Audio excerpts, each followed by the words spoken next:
Hello, my darlings, and welcome back to my channel. For those of you that are new here, my name is Miranda, and I am the Enchantress of Avalon. So, as you saw from the description of this video and the title, I am discussing the 7 aspects of Melusine. This is just going to be a brief little introduction to them so that anyone who might have been considering joining my first ever online class, the Melusine Mysteries, which is still open for enrollment.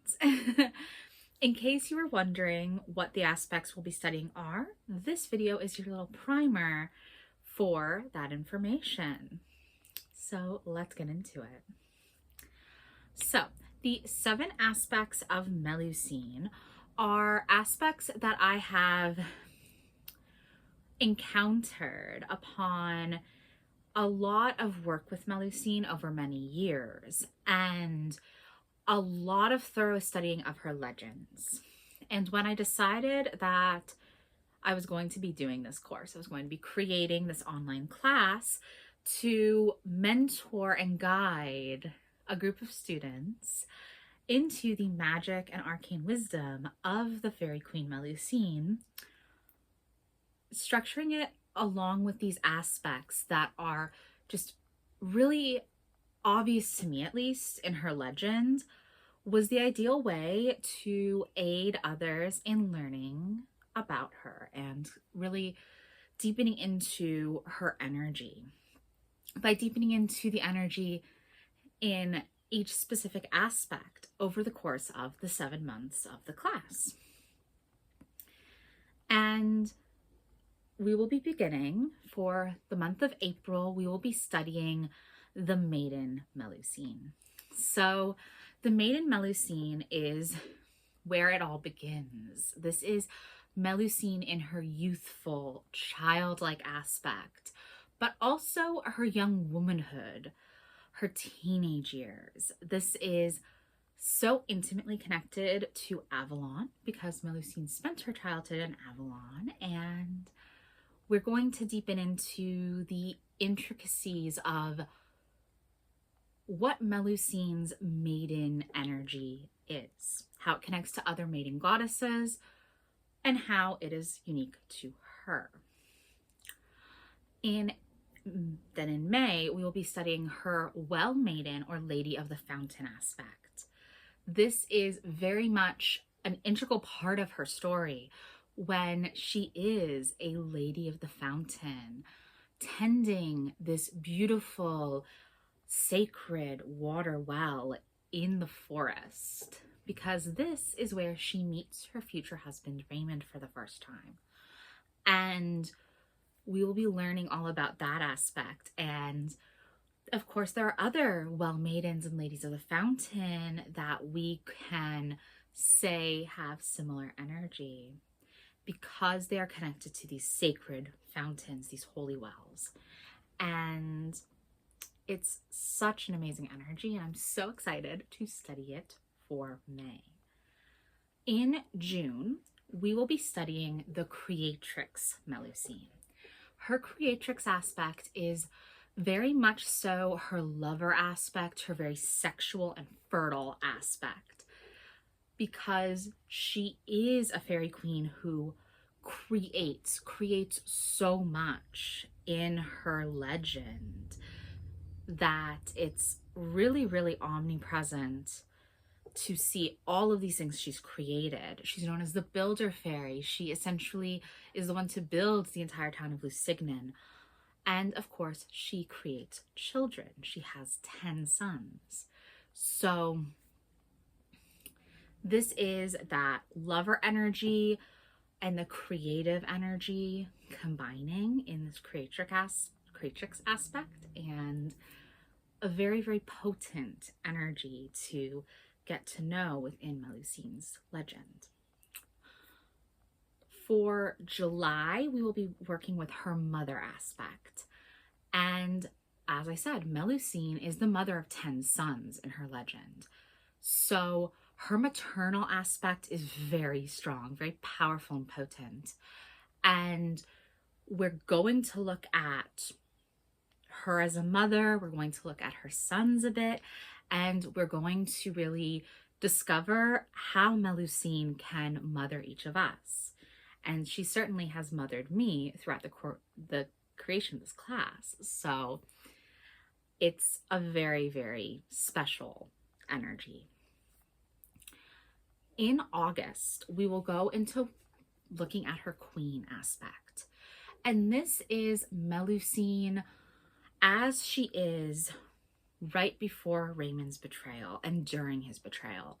This is Melusine, the fairy queen, living in these spectacular abodes, beautiful castles, and the fact that she's always had to spend her Saturdays in mermaid form. Her entire marriage shows this. And in spying on her and revealing her secret, that she is a fairy and she does have a mermaid form and she is bound to be in that form on every Saturday, Raymond has betrayed her. The one caveat upon their marriage, he's betrayed. And Melusine has to leave him. So in this month, we'll be exploring her sovereignty goddess energy. We'll be exploring the energy of having to keep to these structures and these rules according to fairy law. She's not able to remain with her husband because he's betrayed her. Her heartbreak and pain within that we'll be exploring. And ultimately, how we can learn to hold our heads high and keep our sovereignty and gain deeper sovereignty through learning this part of her legend. In September, we will be studying her priestess aspect. This is Melusine when she's returned to Avalon after leaving Raymond. She had to go somewhere after all. And why not go to Avalon, which is her home? Well, where she was raised at least. And therefore is her eternal home now, because she's there now. Always will be. And this is also Melusine when she is still coming back to her children to teach them. Although she doesn't have contact with Raymond, she does with her youngest children. And it's this teaching energy that is very much a priestess, a nurturance that combines the mother energy with something more, with the magical. And that's the priestess in Melusine's case. And then finally, in October, which is the final month of the class, we will be exploring Melusine's ancestress energy, because she is the ancestress of the land, the ancestress of Avalon, one of several fairy queens that would have that title. And she is the ancestress of royal bloodlines and of bloodlines continuing on to this day, because Melusine's folklore is so entwined with the actual history and pseudo-historical narratives that you can't really remove it. And so many royals claimed descent from Melusine quite proudly. So it's a very, very interesting energy within her legend to be exploring. And it will also allow us to explore the lasting legacy of Melusine, why there's still a lasting fascination with her, even for those that don't believe in her in a physical sense, in the sense that she is a goddess, that she is a true fairy queen that exists. I believe in her in that sense. I experience her in that sense. Not everyone does. But there are so many scholars who are still obsessively fascinated with her in a scholastic sense, in studying her legend and studying the lasting legacy of Melusine. And that is her ancestress energy. It's very potent, very poetic. So yeah, those are the 7 aspects of Melusine, which I will be doing deep dives into each of the aspects with my students in the Melusine Mysteries, which is, again, currently still open for enrollment. Enrollment closes this Friday, March 28th. at midnight Eastern Standard Time. So as soon as it turns March 29th Eastern Standard Time, enrollment is closed. And I do hope that learning a little bit about Melusine's 7 aspects has inspired some of you to want to join this first ever cohort of the Melusine Mysteries and learn about her magic and arcane wisdom. If you do have any more questions, I will have my email address linked in the comments below. Please feel free to email me and I can clarify things for you. And of course, the link to actually enroll is down in there in the description below. It's a product page on my website, very simple to do, and it describes exactly how enrollment works on that page. And also, so does my last video from 2 weeks ago. Describes exactly what the enrollment process is and the class structure.